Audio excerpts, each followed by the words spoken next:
Kamusta naman ang preparation for tonight? To be honest, this year, I remained really calm. Oo, sobrang relax ko. Before I got here, nakapag-nap pa ako. I swear, because feeling ko siguro, natuto na lang din ako from the first na mga gala na nag-attendan ko. And for this night, what I want to experience, yung kapuso lang, kumbaga yung pagmamahal namin dito bilang isang pamilya. Hindi dapat ma-pressure at hindi dapat kabahan kasi pamilya kami dito. Di ba? Mga kapuso kami dito at magkakasama kami dito. Kapuso Kapuso yung sabi ko. Yung relasyon namin lahat, pamilya, pero kapuso kami. Okay lang daw yan. Bakit? Compared pa before, mas, ano ba, matatawag ba natin ngarag ka? Ganon? Oo. Sobrang ngarag ako ng mga unang years because ang nangyari sa akin siguro, I was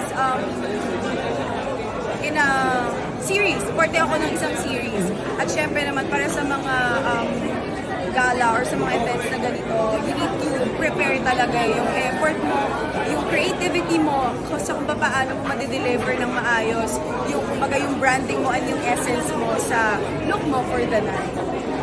And with that, let's talk about your look for tonight. Anong inspiration mo dyan? Ang inspiration ko dito, ganda lang. GL. Oo, ganda-ganda lang talaga.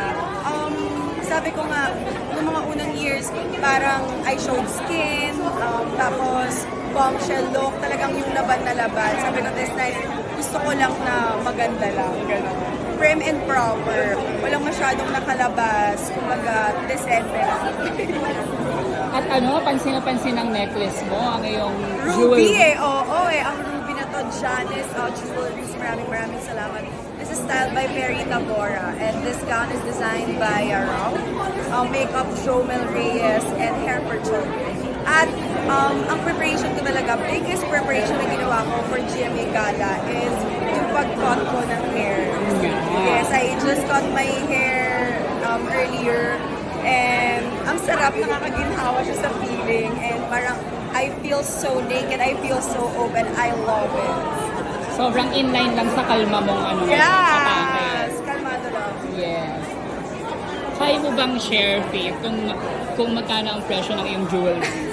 Kaya mo ba? Hindi ko na lang i-share, baka may umabang sa akin dun sa gilid. Kinakabahan nga akong medyo mag-ikon kasi alam naman natin yung personality ko, medyo ang laki ng mga movements ko, di ba? So for this night, kailangan kong kalmahin yung utak at katawan ko kasi party ka lang. Ang mantra talaga tonight ay kalma. Kalma, baby, kalma. Good. Thank you so much, Faith.